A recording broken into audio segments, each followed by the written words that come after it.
من يهده الله فلا مضل له ومن يضلله فلا هادي له أشهد أن لا إله إلا الله وحده لا شريك له وأشهد أن محمدا عبده ورسوله يا أيها الذين آمنوا اتقوا الله وقولوا قولا سديدا يصلح لكم أعمالكم ويغفر لكم ذنوبكم ومن يطع الله ورسوله فقد فاز فوزا عظيما الحمد لله الذي بنعمته تتم الصالحات ربنا آتنا من لدنك رحمة وهيئ لنا من أمرنا رشدا اللهم آت نفسي تقواها وزكيها وأنت خير من زكاها أنت وليها ومولاها.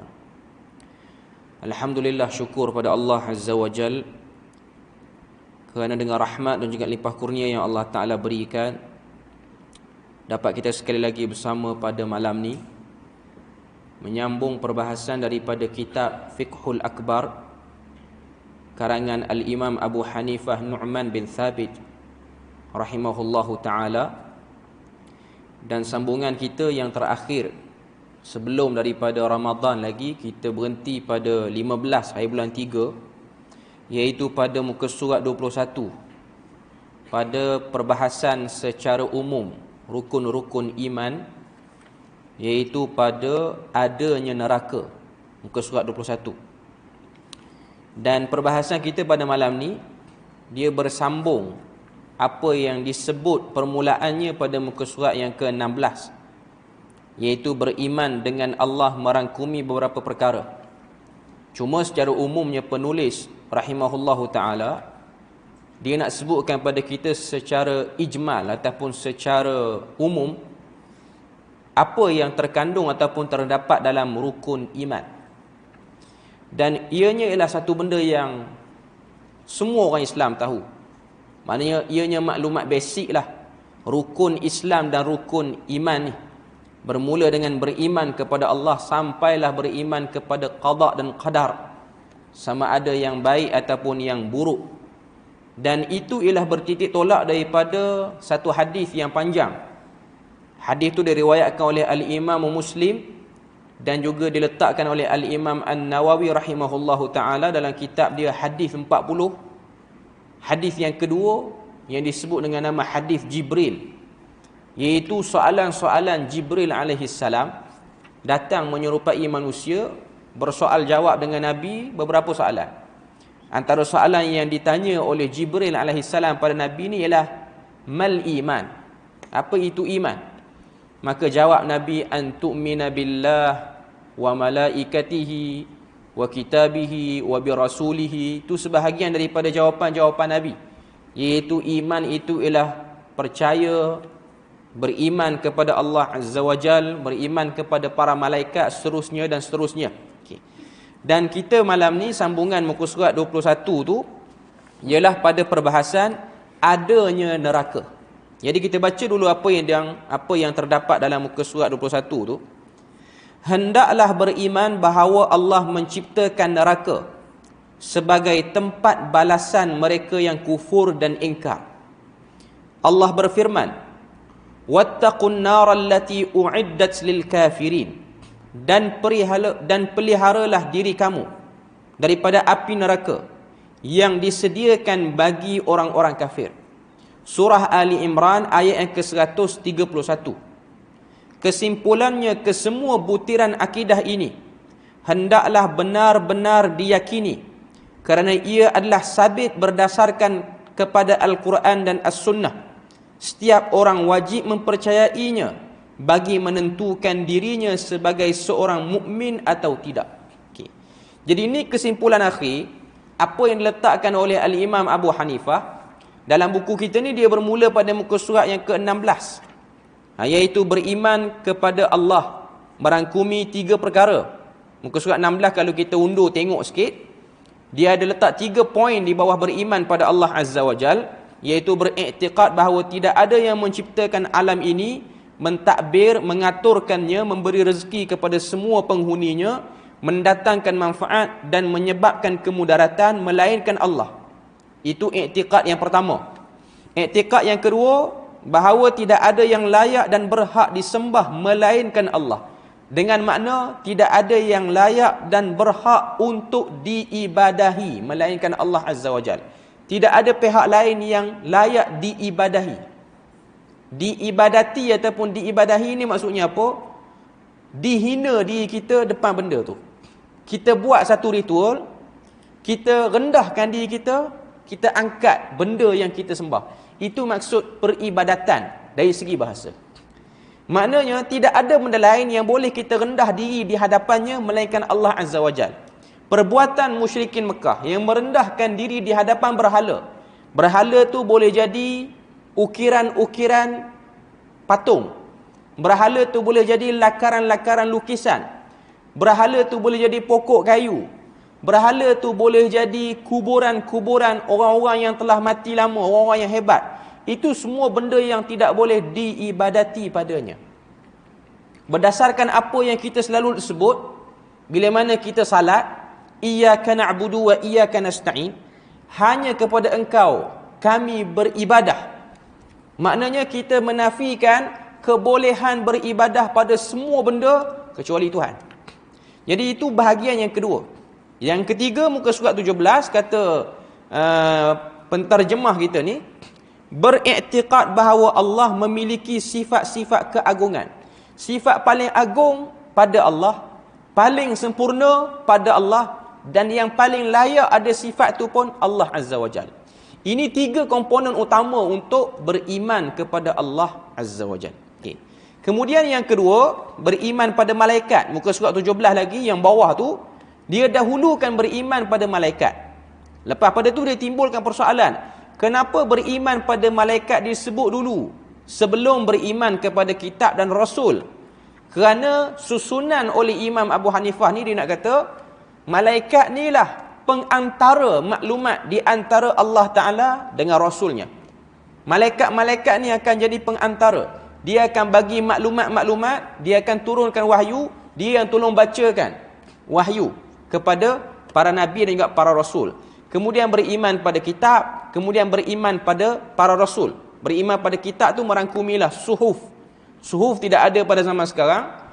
4 kitab utama dan suhuf pada para nabi tertentu, dan beriman pada para rasul dan para nabi, termasuk yang diketahui namanya dan yang tak diketahui namanya. Yang diketahui namanya ialah dalam Al-Quran sebanyak 25 orang. Yang tak diketahui lebih daripada tu. Kita beriman dengan kewujudannya, kita beriman dengan adanya para nabi dan rasul walaupun tak diketahui namanya. Dan seterusnya ialah beriman dengan kebangkitan. Ini muka surat 19. Beriman dengan kebangkitan selepas mati, ketentuan baik dan buruk, perhitungan, timbangan syurga. Itu bahagian pada rukun iman. Dan yang terakhir pada malam ni, muka surat 21 tu, ialah beriman kepada adanya neraka. Ini semua benda-benda yang disebut sebagai rukun iman. Yang mana rukun iman tu ada yang kita boleh perasan, benda tu ada, wujud, contohnya kitab, Al-Quran. Dan ada benda-benda yang kita kena beriman tu, benda yang tak nampak. Tak nampak dengan sebab dah mati, macam para nabi, para rasul. Tak nampak dengan sebab kita tiada kebolehan untuk melihatnya, iaitu para malaikat. Dan tak nampak sebab benda tu luar daripada akal kita, iaitu pengurusan buruk baik, ketentuan takdir, ni kita tak tahu. Dan benda tu belum sampai masa untuk kita lihat, iaitu syurga dan neraka. Ini semua benda-benda yang duduk dalam rukun iman. Cuma pada zaman sekarang ni, pada zaman kita ni, yang ada hanyalah Al-Quran, yang boleh kita tilik, boleh kita teliti, boleh kita kaji. Yang lain-lain tu dia luar pada kemampuan akal. Macam saya sebut tadi lah, nak cari Nabi Rasul memang tak ada pada zaman sekarang. Yang ada pun yang palsu je. Okay. Nak cari orang kata apa, malaikat pun tak ada. Sebab dia bukan makhluk yang kita dibenarkan untuk akses dengan dia. Melainkan dia menyerupai manusia. Tu pun kita tidak ada orang yang boleh kata itu malaikat yang menyerupai manusia. Itu benda yang kita kena tahu dan benda yang kita kena clear untuk bab rukun iman. Syurga neraka ada, tapi tak dapat dilihat lagi sebab belum berlaku lagi hari kebangkitan. Okay. Dan juga beriman pada Allah Ta'ala itu sendiri yang paling utama, iaitu Tuhan yang kita percaya wujudnya, Tuhan yang mengurus takbir urusan kita semua, tapi tak dapat dilihat dengan panca indera kita. Ini semua disebut perbahasan rukun iman. Saya bagi bahasa mudah, rukun iman ialah benda yang kita kena percaya. Kalau kita tak percaya, keimanan kita diragui. Maknanya daripada beberapa komponen tu, daripada beriman pada Allah Ta'ala sampailah kepada qadar baik dan buruk, ada satu bahagian yang kita tak percaya, dia sudah mampu mencacatkan iman kita. Dalam erti kata lain, memasukkan kita dalam kumpulan bukan orang beriman. Kalau kita tak percaya satu bahagian, kena percaya semua sekali. Dan segala keraguan yang datang terhadap rukun iman yang 6 ini perlu segera kita ubati dengan kita dapatkan jawapan yang clear. Maknanya kalau ada datang syubuhat, syubuhat ni maksud dia apa dalam bahasa Melayu? Kesamaran. Orang datangkan pada kita satu argument yang boleh mengganggu gugat kita nak percaya tak percaya benda tu. Itu dia panggil syubuhat. Okay. Datang saja benda tu dalam bab keimanan, kita kena clear. Kita tak boleh biar.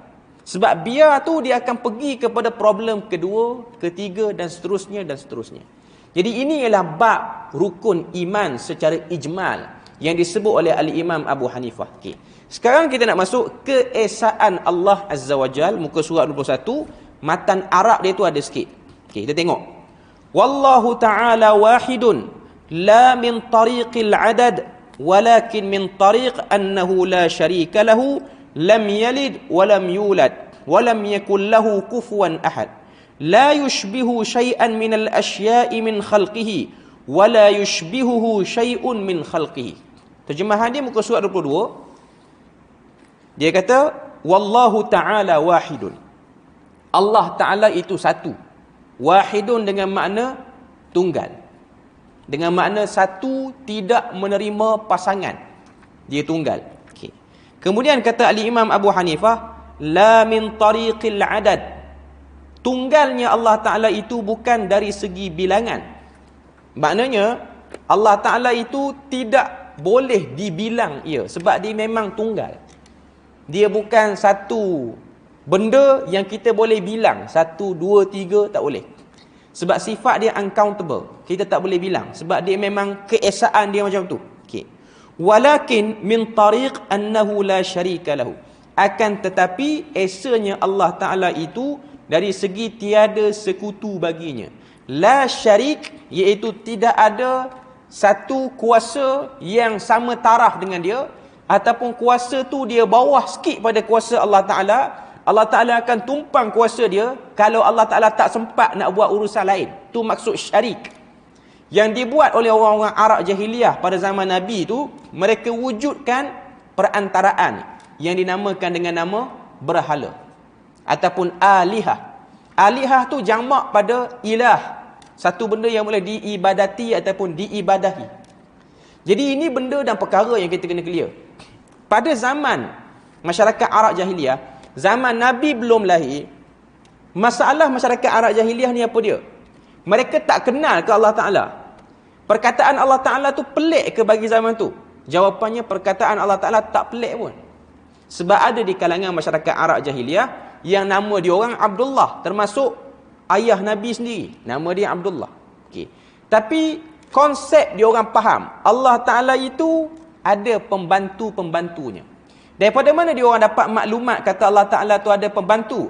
Daripada ahli kitab yang tak bertanggungjawab daripada kalangan Yahudi dan Nasrani. Cuma majoritinya ialah Yahudi yang berada di Khaybar, di Madinah pada waktu tu. Okay.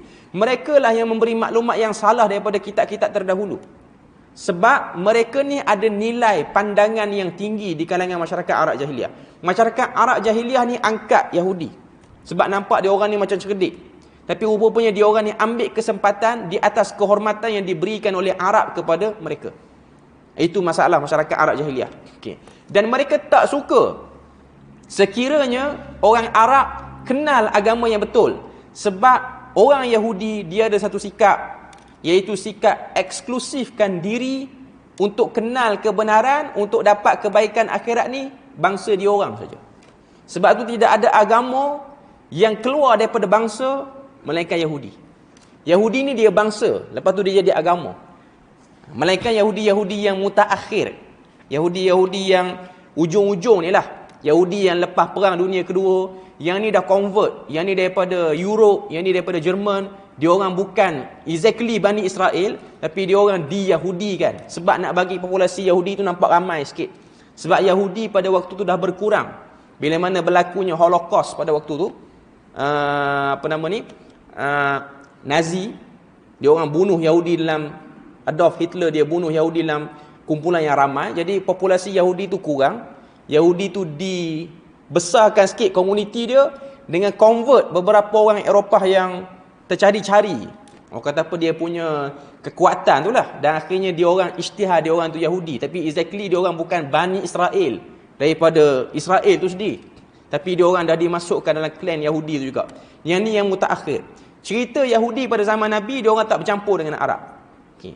Jadi orang Yahudi, dia ada satu sikap, dia eksklusifkan agama. Dia tak nak dan dia tak suka masyarakat Arab ni kenal agama dia orang, masuk agama dia orang. Sebab tu agama Yahudi ialah agama yang paling slow dalam bab dakwah dia. Dia tidak ada isu nak dakwah agama dia pada orang. Hatta kalau dia sampai tempat kita pun, dia tak sampaikan agama dia macam orang Kristian. Di Malaysia ni ada sejarah orang Yahudi sampai. Dan ada perkuburan Yahudi di Pulau Pinang. Tuan-tuan boleh tengok dalam pulau tu ada beberapa kubur Yahudi yang lama. Tapi dia kumpulan dia ialah. Dia beza dengan Kristian. Dia beza dengan pergerakan-pergerakan lain. Kristian dia ada usaha nak dakwah.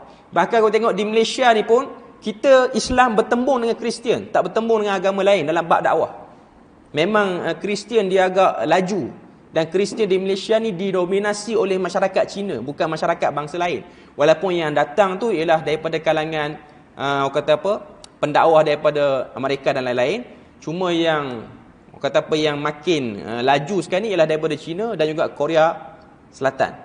Sebab tu isu K-pop tu ialah isu kristianisasi. Dia bukan isu hiburan semata-mata. Cuma dia tarik pada anak muda, entertainment dulu. Tapi dia ada dalam tu ialah isu kristianisasi. Sebab tu orang-orang muda, orang perempuan ke lelaki yang muda yang sekolah menengah ni, yang duk layan Korean drama ni, sampai sekarang ni pun dah ada stesen TV, dia kata apa, kita boleh langgan Astro ke apa semua tu. Okay. Dalam tu dia akan promote Kristian dalam tu. Dan juga dia akan promote dia lebih kuat pada Korea Utara. Serang juga komunis dalam tu. Okay. Walaupun kita nampak macam common je lah, benda tu biasa. Benda tu taklah terlalu obvious sangat, tapi benda tu wujud. Dia macam dalam cerita-cerita kartun lah. Tuan-tuan tengok anak-anak tuan-tuan tengok Naruto. Dalam Naruto tu dia ada unsur agama Shinto Jepun. Cuma kita tak peduli lah, dia nak tengok, dia tengok lah. Okay. Cuma dia ada beberapa mantra yang dia guna, ialah berasal daripada agama lama orang Jepun dulu, iaitu Shinto. Kita bukan nak cerita tentang cerita kartun. Cuma saya nak katanya, entertainment menjadi bahan menyerapnya beberapa promotion ajaran-ajaran lain. Itu benda yang kita kena sedar lah. Okay. Jadi Yahudi dalam masyarakat Arab Jahiliah pada zaman Nabi, dia orang ada satu projek untuk bodohkan masyarakat Arab. Itu saja yang dia orang nak buat. Dia orang cuma nak ambil kesempatan, dia orang nak bodohkan masyarakat Arab. Biarlah dia orang tak kenal agama apa pun, cukuplah dia orang nak sesat, nak sembah, nak buat berhala banyak mana pun dia orang boleh buat. Tapi kita Yahudi, kita tak nak terlibat dalam bab tu. Sebab tu bila mana Yahudi buat kerja macam tu, Allah Ta'ala turunkan wahyu tentang silapnya pemahaman orang Yahudi itu sendiri. Bila mana Allah Ta'ala kata وَقَالُوا لَنْ تَمَسَّنَا النَّارُ إِلَّا أَيَّامًا مَعْدُودَةً. Mereka Yahudi mengatakan, kami tidak akan disentuh api neraka melainkan beberapa hari sahaja. Ini ideologi dia orang. Sebab dia orang rasa dia orang eksklusif. Kalau masuk neraka pun tak lama. Itu Yahudi punya perangai. Sedangkan Allah Ta'ala tidak pernah beri maklumat itu kepada dia orang. Maklumat tu datang daripada sangka-sangkaan semata-mata. Cuma itu ialah ideologi yang ada di sekitar tanah Arab pada waktu tu. Kristian ada di Rom. Sebahagian orang Arab yang convert Kristian pun ada daripada kalangan raja-raja, antaranya keturunan Ghassan yang ni duduk di bahagian Syria, Dan sebahagiannya, sebab tu tuan-tuan tengok sebahagian orang Syria ni, muka dia ada kata apa, kacukan Rom. Itulah kesan daripada zaman tu dulu. Sebab Syria, Jordan, Palestin ni dalam wilayah Rom. Mereka bukan Arab tulen. Yang Arab tulen ni yang duduk di semenanjung tanah Arab hari ni lah. Termasuk Arab Saudi, tempat lahirnya Nabi Muhammad tu. Yang tu tak bercampur. Yang tu main daripada Bani Qahtan, daripada Yaman. Tak bercampur dengan mana-mana. Okay. Cuma nak katanya, suasana masyarakat Arab pada waktu itu. Kristian ada, Yahudi ada. Cuma agama yang ada pada waktu itu ialah agama Hanif yang telah dipesongkan ke arah penyembahan berhala. Seruan dakwah Nabi Ibrahim, dia orang percaya apa yang dia orang buat tu ialah agama Nabi Ibrahim, tapi terpesong, iaitu ambil berhala untuk disembah juga. Mewujudkan syarik kepada Allah Azza wa Jalla, mewujudkan sekutu-sekutu bagi Allah Azza wa Jalla. Okay. Jadi kata Imam Abu Hanifah dalam ni, dia kata walakin min tariq annahu la syarikalah. Allah Ta'ala itu esa, iaitu pada jalan tidak ada sekutu padanya, lam yalid walam yulad, tidak dilahirkan Allah Ta'ala itu, dan juga dia tidak melahirkan anak. Lam yalid, tidak melahirkan, walam yulad, tiada dilahirkan. Okey. Walam yakul lahu kufuwan ahad, dan dia tidak mempunyai ataupun menyerupai dengan mana-mana makhluk. Ini lebih kurang daripada apa yang ada dalam surah Al-Ikhlas. Qul huwallahu ahad itulah, lam yakul lahu kufuwan ahad. Perkataan kufuwan ataupun kufuan, setengah qiraat dia baca dengan kufuan ahad. Okey. Dia main pada perkataan kufu. Dalam bahasa Melayu kita sebut sekufu. Bila mana bincang bab kahwin ni, kita akan bahas bab sekufunya lelaki dan perempuan, pasangan tu bila mana dia nak kahwin. Tak nak cerita yang tu panjang. Okey.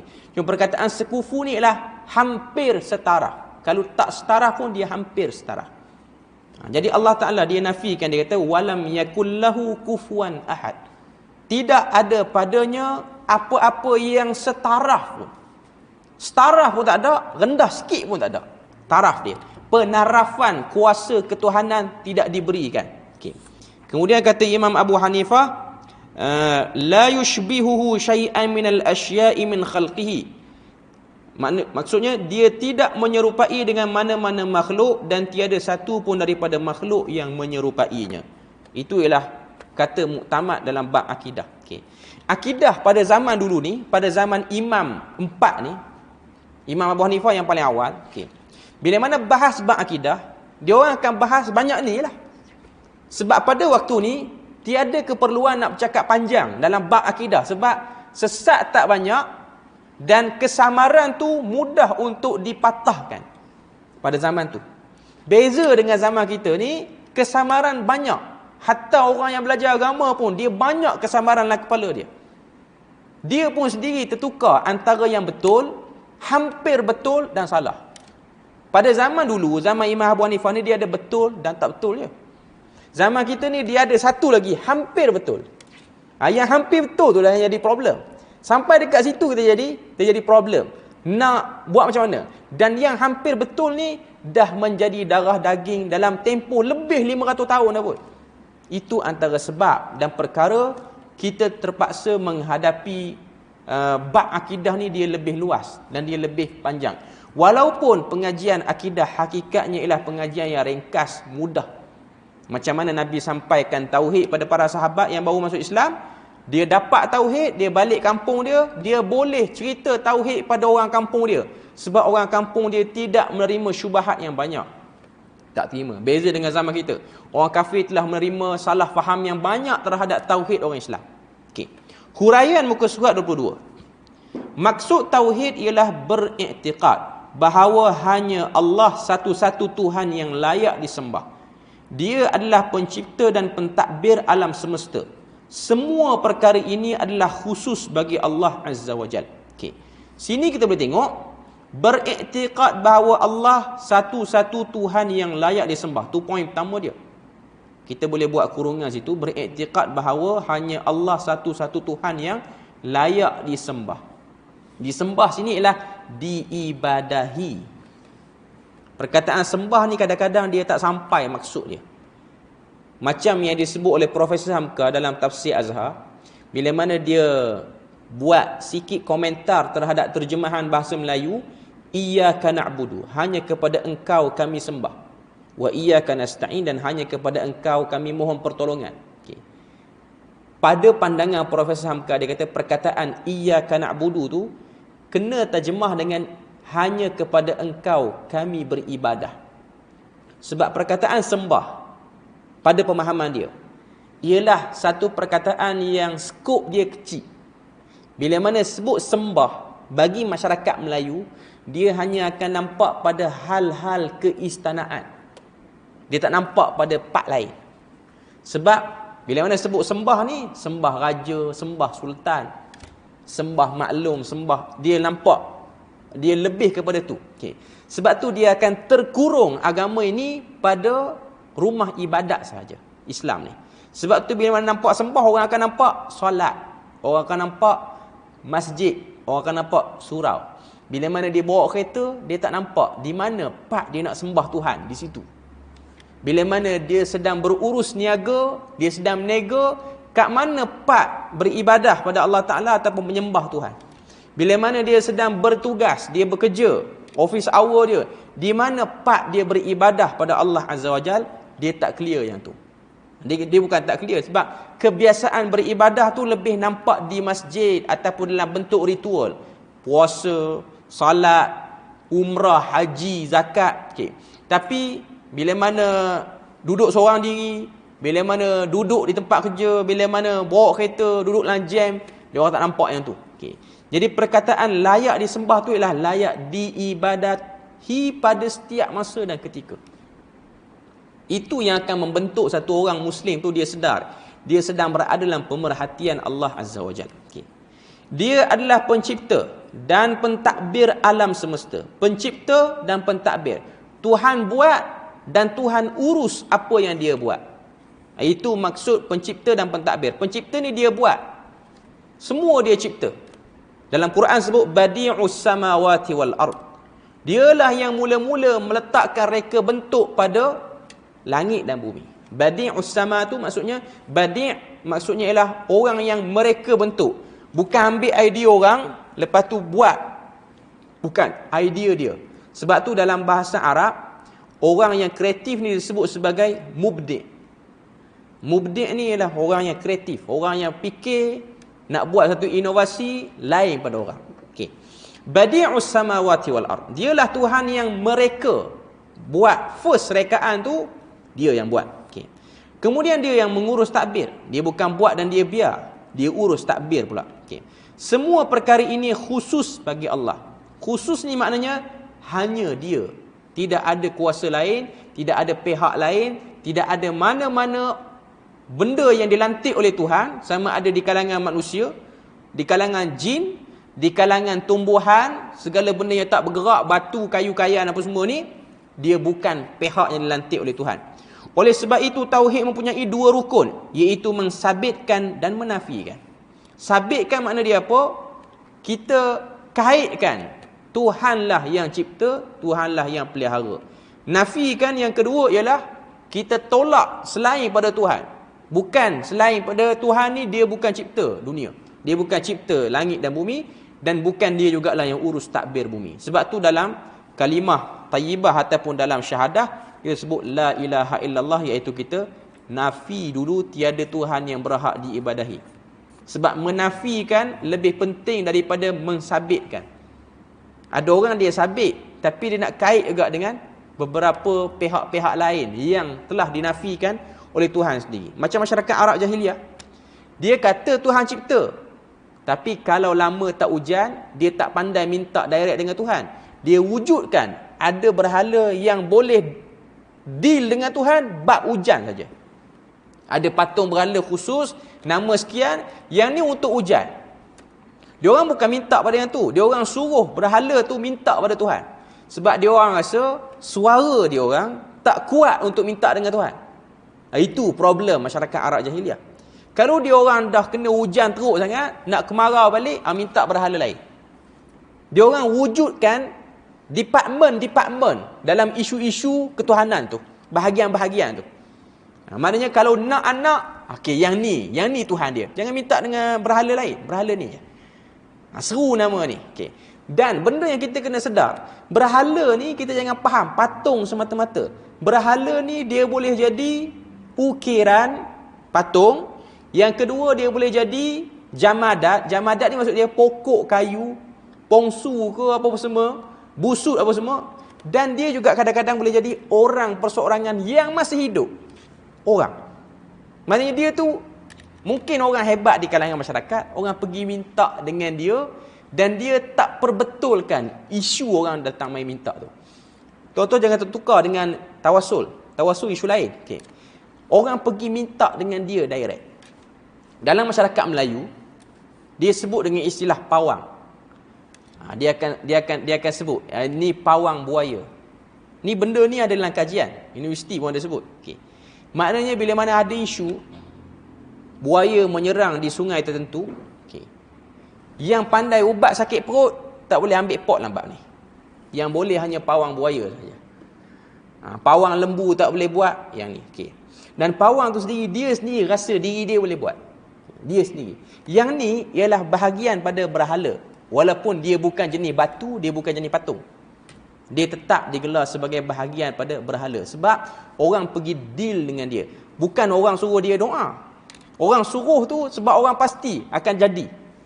Akan jadi. Okay. Beza dengan tawassul, minta dengan orang saleh ni, dia tidak ada kepakaran khusus.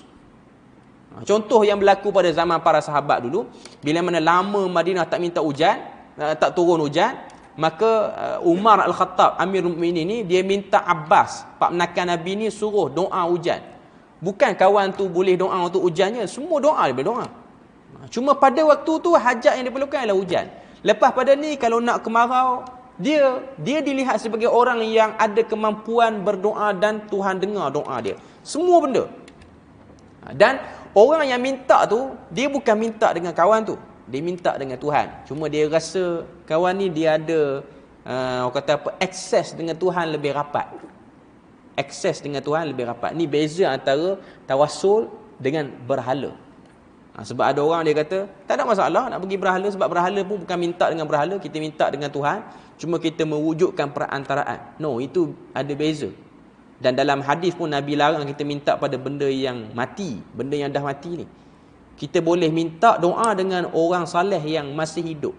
Orang saleh ni mana-mana orang lah.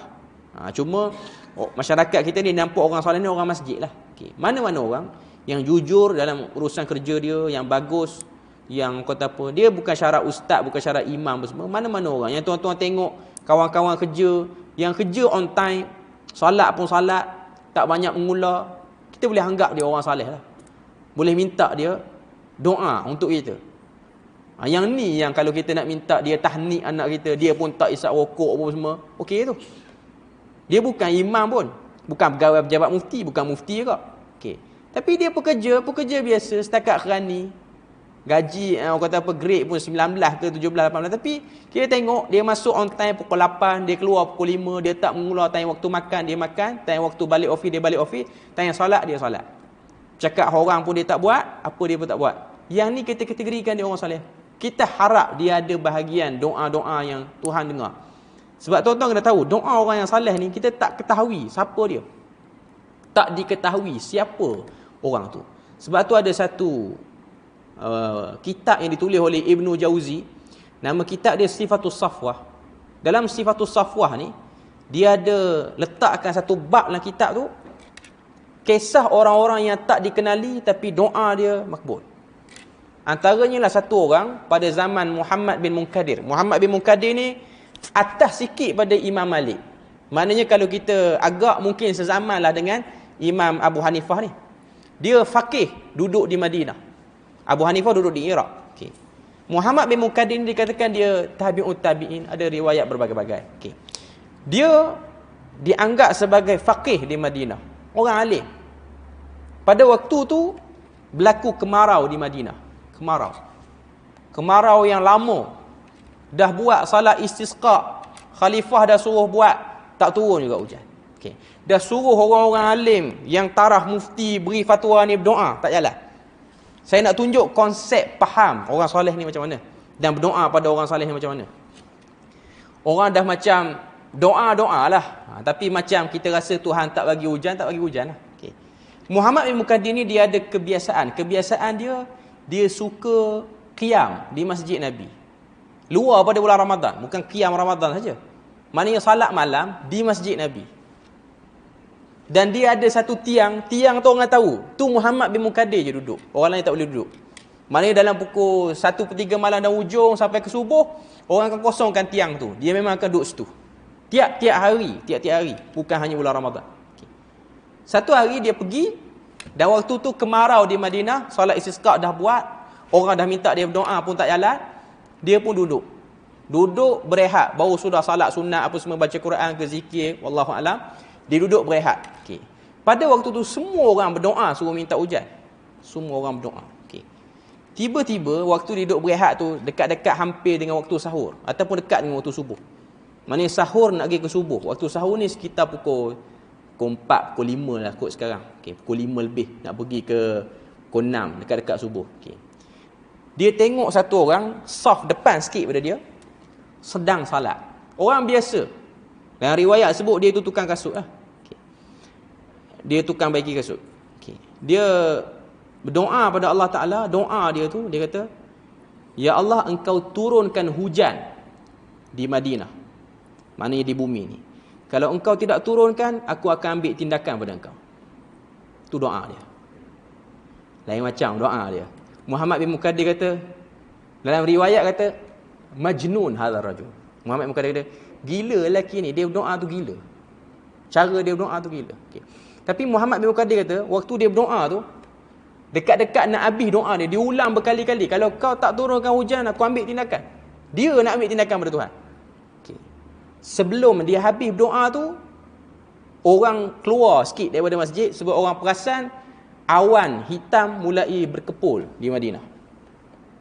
Lepas pada tu, dia habis doa, dia nak letak tangan dia daripada doa tu, hujan rintik-rintik, gerimis dah turun. Lelaki tu yang berdoa, yang kata nak ambil tindakan pada Tuhan tu, kalau tak hujan, tak turun hujan, Tuhan dengar doa dia. Walaupun doa dia tu kurang ajar hakikatnya, bukan daripada adab doa.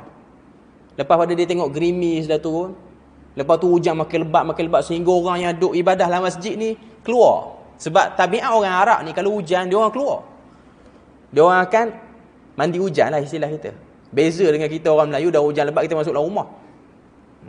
Dia orang Arab hujan lebat dia pergi keluar. Sebab ada sunnah Nabi, kalau hujan turun ni kita pergi sekejap mandi, bukan mandi macam budak-budak tu, bagi basah sikit air hujan tu. Ada sebahagian riwayat lah kata buka, sebahagian riwayat kata Nabi buka ridak ni, buka kain yang menutup kepala Nabi, Nabi basahkan kepala dengan air hujan tu, untuk merasai air hujan. Itu ialah nikmat lah kalau kita kira. Okay. Jadi orang-orang keluar. Muhammad bin Muqaddim dia tak keluar. Dia tengok lelaki yang berdoa tadi. Lelaki berdoa tadi, dia patah balik doa dia. Dia kata, Ya Allah, siapalah aku sehingga engkau mendengar doa aku. Dia. Okay. Jadi Muhammad bin Muqaddim dah aim orang ni. Sampai solat subuh, selesai solat subuh, dia pun ikut sampailah ke tempat dia. Rupanya dia satu orang yang baiki kasut orang, jilat kasut orang, di kaki 5 terpencil. Dan dia ni kenal, ini Muhammad bin Muqaddim. Waktu kawan tu sampai, dia pun tanya, apa yang kamu nak daripada aku? Kamu ada kasut nak gilap ke? Kamu ada kasut nak baiki ke? Dia kenal lah yang doa tadi tu. Dia kenal Muhammad bin Muqaddim. Okay. Maka Muhammad bin Muqaddim pun tanya, kamu ke yang berdoa di masjid Nabi, sekiranya hujan tak turun di Madinah, aku akan ambil tindakan. Dia nak confirm yang tu ya. Okay. Maka dia kata, kamu tak ada apa-apa urusan dengan lelaki tu, yang tukang kasut tu. Okay. Dia macam marah, dia tak suka orang cari dia. Jadi Muhammad bin Muqaddim pun hormat dia. Esok tunggu lagi, pukul waktu sahur tu tunggu lagi, kok lelaki tu ada. Lelaki tu tak datang ke masjid hari tu. Akhirnya lepas subuh dia pergi dan dia tengok tempat dia, kasut dia tu dah hilang dah. Rak kasut semua dah angkut semua, dah bersih, licin. Dia pun tanya kedai sebelah, mana lelaki ni pergi. Dia kata, lepas pada dia bercakap dengan kamu semalam, kemarin, dia bungkus semua barang, dia keluar pada Madinah, keluar pada kota Madinah. Ibnu Jauzi letakkan ini orang-orang yang tak dikenali di Madinah, tapi doa dia mustajab. Nama tak tahu. Dia orang biasa. Nak banding dengan Muhammad bin Muqaddir, jauh alim Muhammad bin Muqaddir. Imam Malik memuji Muhammad bin Muqaddir sebagai faqih di Madinah.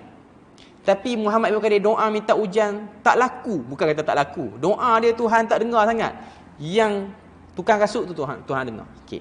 Jadi konsep meminta doa pada orang saleh ni, tuan-tuan jangan sempitkan hanya pada orang agama sahaja. Orang saleh ni adalah orang yang baik budi pekertinya, itu orang saleh. Dan mungkin dia ada kata apa? Doa, akses doa dia tu kuatlah. Okey. Jadi itu yang dibenarkan dalam Islam, itu yang dibenarkan. Yang berhala tu tak dibenarkan. Okey. Balik pada muka surat 22 tu. Okey. Pada huraian lagi, yang pertama bermaksud mensabitkan bahawa Allah Tuhan yang mencipta dan mentadbir alam semesta dan mensabitkan ketuhanan dan pengabdian mutlak hanya kepadanya. Maknanya bab ketuhanan pada Allah Ta'ala, abdi diri pun pada Allah Ta'ala. Rukun kedua, menafikan semua perkara ini selain daripada Allah. Maknanya benda lain tidak ada hak untuk cipta, urus takbir alam, tak ada. Dalilnya ialah surah Al-Baqarah ayat 163, wa ilahukum ilahun wahid, dan Tuhan kamu ialah Tuhan yang Maha Esa. La ilaha illa huwar rahmanur rahim. Tiada Tuhan yang berhak disembah selain dari Allah yang Maha Pemurah lagi Maha Mengasihani. Dalil dia mudah ya. Okey. Cuma saya nak sebut sikit. La ilaha illa huwa, tiada Tuhan yang berhak diibadahi melainkan Dia, iaitu Ar-Rahman Ar-Rahim. Okay. Ar-Rahman tu dia terjemah yang Maha Pemurah. Okay. Ar-Rahman yang Maha Pemurah. Ar-Rahim yang Maha Mengasihani. Okay. Yang Maha Pemurah ni nak kena clear sikit terjemahan dia. Okay. Maha Pemurahnya Allah Ta'ala ni, dia beri semua nikmat kepada semua makhluk di dunia ni. Tak kira manusia, tak kira binatang, dan manusia tu pula tak kira Muslim kafir. Itu maksud Ar-Rahman. Okay. Dan dia ada lebih sikit, iaitu dia juga memberikan kepada kita ujian dengan sifat pemurahnya sehingga kita rasa berat ujian tu. Yang ni tidak disebut dalam banyak terjemahan. Yang ni kita tak berapa faham sikitlah. Tuhan kata dia Ar-Rahman. Tiba-tiba ada sebahagian ulama kata antara sifat Ar-Rahman yang Allah Ta'ala tu, dia uji kita di dunia sehingga ujian tu berat. Kita perasan berat ujian tu.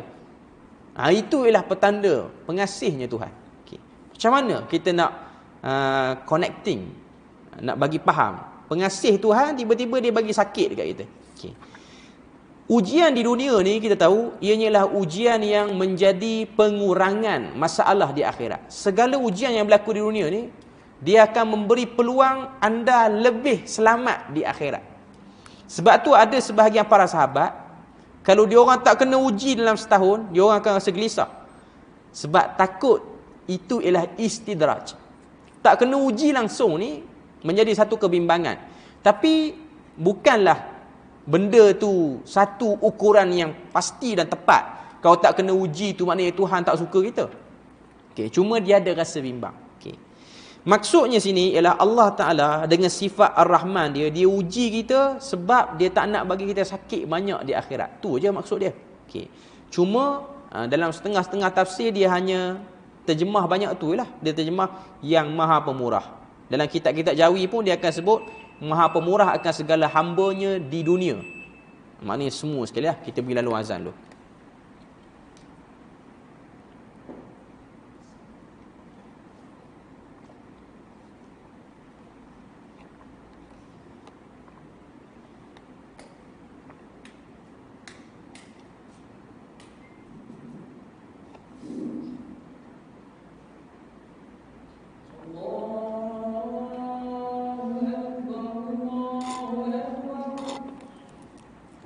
الله أكبر الله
Okey, kita sambung sikit lagi. Okay. Maksud Ar-Rahman itu Allah Ta'ala yang maha mengasihi, maha pemurah. Maknanya dia akan bagi nikmat dan dia akan bagi ujian, azab. Yang mana azab tu dipandang oleh sebahagian orang sebagai benda yang berat. Cuma dalam hadis Nabi sebut ajaban li amril mu'min, ajaib bagi orang yang beriman.